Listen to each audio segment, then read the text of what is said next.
Hallo und herzlich willkommen zu meinem neuen YouTube-Video. Heute geht es um den Cervo GX bzw. um das Raspberry Pi mit dem Venus-Betriebssystem.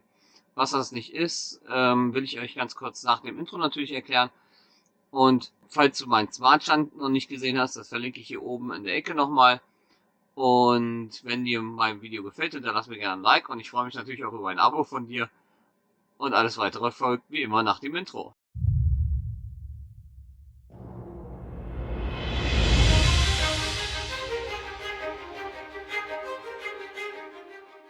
Ja, was ist der Cervo GX bzw. das Raspberry Pi mit dem Venus-Betriebssystem? Das ist im Prinzip ein Gateway, würde ich mal sagen, für die Victron-Geräte, also für den Smart Shunt, für den Multiplus, für die MPPT Solarregler und auch für den Ladebooster.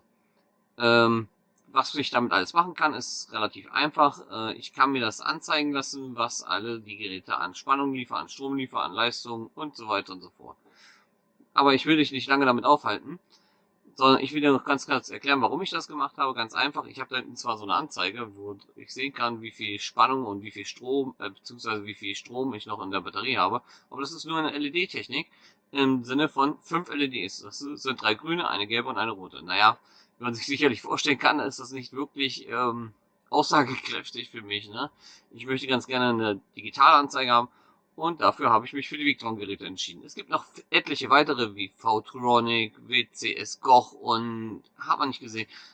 Jeder hat seine Daseinsberechtigung. Ich habe mich halt für Victron entschieden und wie gesagt, alles weitere zeige ich euch jetzt natürlich an meinem Rechner. Ja, ich habe mal verschiedene Internetseiten aufgerufen. Die erste Internetseite ist im Prinzip da, wo ich mir den Balena Etcher runterlade, um das Image auf die SD-Karte zu spielen. Da geht man ganz einfach hier auf Downloads, dann wird das Ganze heruntergeladen und bei sich auf Rechner installiert. Als nächstes geht man dann also den Link packe ich euch natürlich unten in die Beschreibung rein. Dann geht man als nächstes auf den Raspberry Install Venus Image.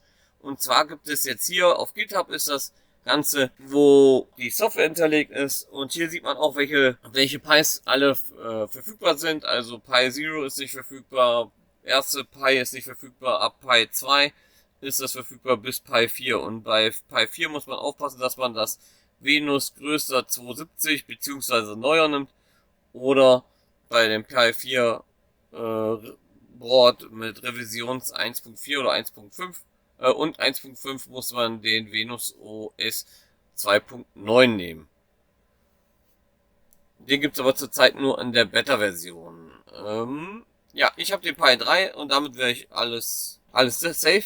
Dann geht man ein wenig runter und hier kann man jetzt, wenn man hier draufklickt, dann kommt man zu der nächsten Seite und dann kann man sich das richtige Pi runterladen. Im Prinzip sieht man immer, hier steht Venus Image Large Raspberry Pi bla bla bla.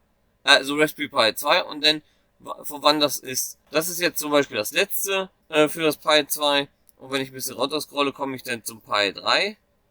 Ja, da. Da habe ich jetzt das Pi 3. Das ist denn hier. Und für den Pi 4 müsste es dann noch tiefer sein. Den Pi 4 sehe ich jetzt auf Anhieb nicht. Aber der ist auch hier zwischen. Vielleicht muss ich eins hochgehen. Ach, hier. Pi 4 ist in einem anderen Ordner. Und da kann ich dann für das Pi 4 runterladen. Wenn ich das da runtergeladen habe, packe ich das mit dem Balena Etcher, suche ich dann halt mein Flash, mein File aus, wo ich das dann hier nehme, öffne und dann sage ich das Target, wo ich es hinhaben will und dann flashe ich das Ganze. Wenn ich das dann gemacht habe, das mache ich jetzt nicht, weil ich habe das schon gemacht in der Vergangenheit. Wenn ich das gemacht habe, kann ich die SD-Karte einfach reinschieben, verbinde mich einmal mit dem LAN, mit meinem Gerät, damit ich eine Verbindung bekomme, dann kann ich das WLAN aktivieren und anschließend kann ich dann mit meinem WLAN reingehen. Das habe ich schon alles gemacht und deswegen habe ich jetzt hier dann die IP-Adresse aufgerufen und komme dann zu dieser Ansicht. Hier sehe ich jetzt als allererstes die gesamte Übersicht. Also AC-Eingang habe ich nicht, weil ich habe noch keinen Wechselrichter von Victron. AC-Last sehe ich auch nicht, weil, wie gesagt, kein Wechselrichter, keine Last, also keine Wechselspannung, kein Wechselstrom. Was ich habe, ist ein Smartstand, und der sagt im Prinzip zurzeit, ich habe meinen Akku zu 100% gefüllt, beziehungsweise meine Batterie, und 17 Watt wird noch nachgeladen. Also das ist jetzt nicht viel, das ist jetzt 1,2 Ampere, wenn man das unten mal hier sieht, ne? Und 14,2 Volt ist es. Und ich verbrauche gerade 17 Watt. Im Prinzip macht er nichts anderes wie nur das, was ich verbrauche, nachzuladen.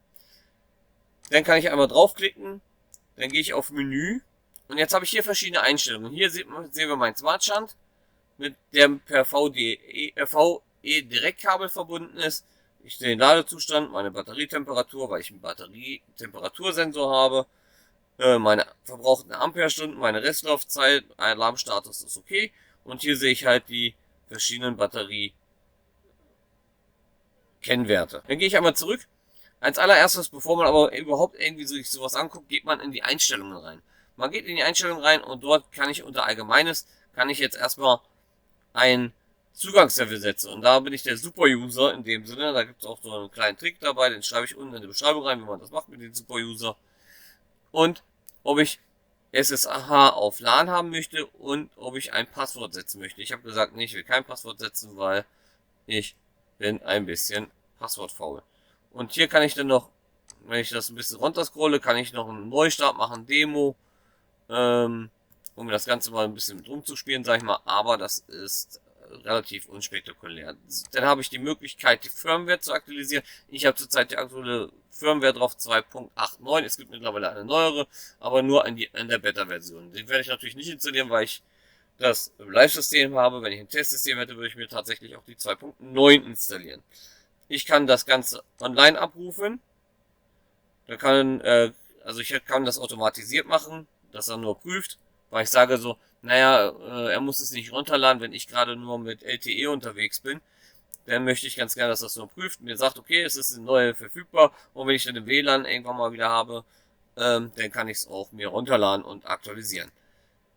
Ja, dann kann ich noch die Möglichkeit, von der USB kann ich das noch aktualisieren lassen, habe ich aber bisher noch nicht gemacht, die Funktion. Was aber als allererstes die Frage ist, ist natürlich Datum und Uhrzeit. Es gibt einmal eine UTC-Uhrzeit, die ich einstellen kann, beziehungsweise die Uhrzeit vor Ort. Und ich stelle die Uhrzeit natürlich vor Ort ein. Das muss man sich dran ein bisschen gewöhnen. Das ist die amerikanische Schreibweise. Das heißt, erst kommt das Jahr, dann kommt der Monat und dann kommt der Tag. Und hier ist die ganz normale Uhrzeit. Wir haben jetzt 17:10 Uhr, das passt sogar mit meinem Rechner überein. Und wir sind in Westeuropa Standardzeit.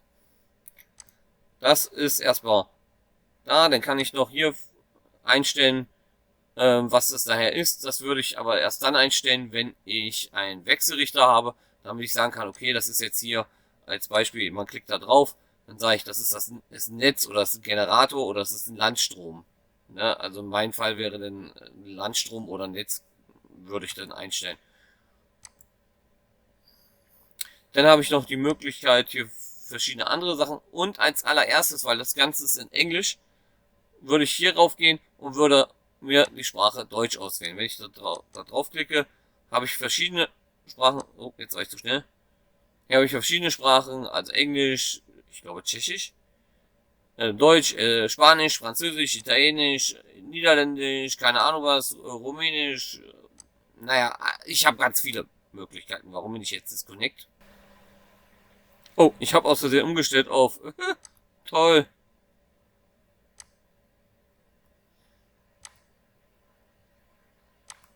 Gut, dass ich das Menü fast auswendig kenne. Und wir wollen es natürlich wieder auf Deutsch und dann sagen Reconnect. Und dann ist das Ganze wieder auf Deutsch. Also ihr seht, man muss aufpassen, dass man nicht zu schnell tippt, dann hat man nicht auch was umgestellt, was man nicht umstellen will.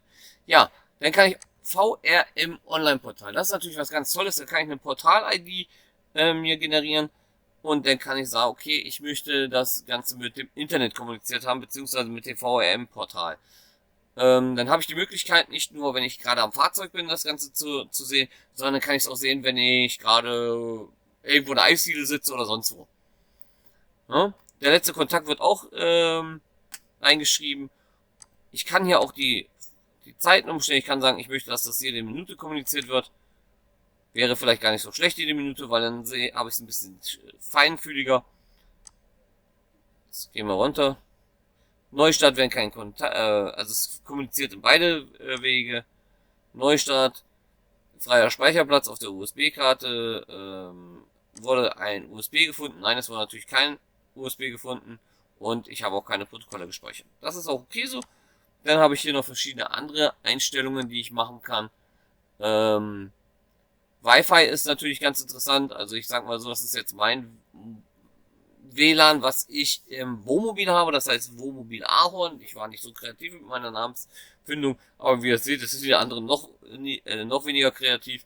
Ich lasse dann einfach den Routername und ja, das war bei mir nicht so. Man kann das dann auch per Bluetooth verbinden oder ein GSM-Modem. Das ist jetzt mein Bluetooth, das ist aktiviert. Ich könnte das auch deaktivieren. Dann habe ich noch hier die Möglichkeit GPS-Einstellungen. Es gibt extra für für den Venus-Betriebssystem gibt es ein GPS-Sender, sage ich mal. Ja, Empfänger, sorry, ein Sender ist ja oben, der Empfänger. Und dann kann ich sehen, okay, wo befindet sich denn gerade meine Venus, beziehungsweise mein Fahrzeug denn, weil ich habe das ja meistens im Fahrzeug oder in einem, ne? Und hier habe ich noch die Möglichkeit Start-Stopp-Generator. Das ist zurzeit deaktiviert, weil ich zu den Relais-Eingängen gehen müsste. Das kann ich mal machen. Hier habe ich noch eine Tankpumpe, die ich anstellen kann, aber auch die kann ich nur dann machen, wenn ich das Relais aktiviert habe. Ich sage jetzt die Relais an. Dann kann ich hier noch umstellen auf Alarmrelais, Generator, Start-Stopp, Tankpumpe oder Temperatur.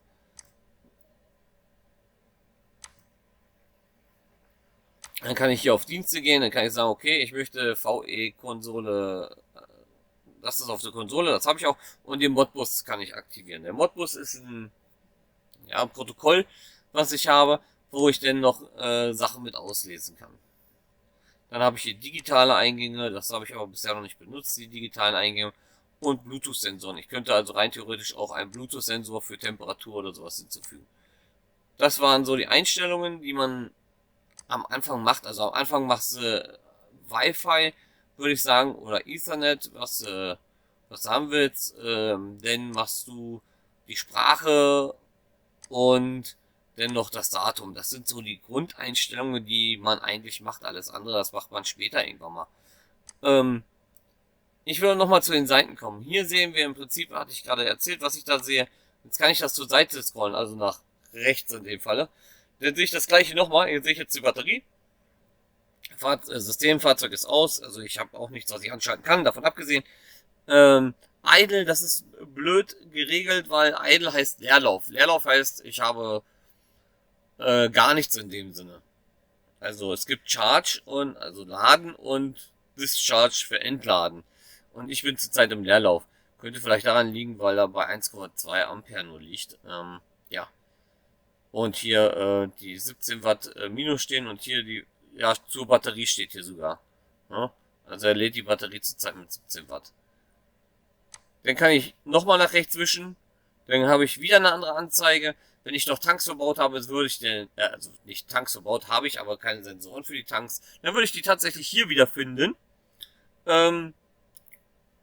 Und könnte dann halt sehen, okay, wie viel Frischwasser habe ich noch, wie viel Abwasser habe ich schon drin, wie viel Schwarzwasser habe ich. Aber wie gesagt, das habe ich noch nicht. Das wird in Zukunft alles noch ein bisschen nachgerüstet. Ich habe es jetzt so als Smartstand. Heute ist gerade tatsächlich gekommen ein Ladebooster. Und ja, so langsam wird's immer mehr. Man kann nicht alles auf einmal kaufen, weil es kostet halt auch ein bisschen Geld. Ja, dann habe ich diese AC-Strombegrenzung ist natürlich dafür da. Stellt euch mal vor, ihr kommt an einem Campingplatz oder an einen Stellplatz vielmehr und der Betreiber sagt zu euch, ja, ihr könnt 6 Ampere von der Leitung ziehen, also an Landstrom. Jetzt hast du einen Föhn, der, wenn man so ein bisschen rechnen kann, weiß man, der zieht nicht nur 6 Ampere, der zieht ein bisschen mehr.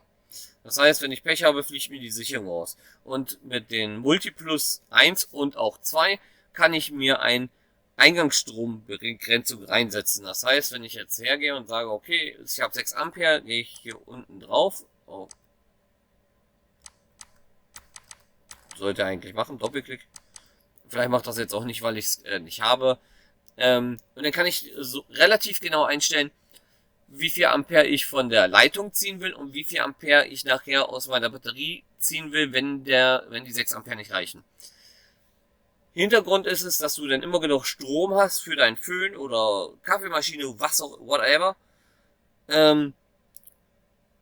Und die Sicherung dabei nicht rausfliegt. Sollte er wieder unter den 6 Ampere kommen, dann fängt er an, die Batterie wieder aufzuladen. Das ist der Hintergrund, was dieses AC Strombegrenzung ist, wird ein Fach unter dem Begriff Multiplus fängt das Power Assist ein. Ja, wenn ich dann nochmal weiter nach rechts scrolle, sagt er ja keine Tanks gefunden und ich komme wieder nach rechts gescrollt und ich komme wieder zu meiner Ausgangssicht.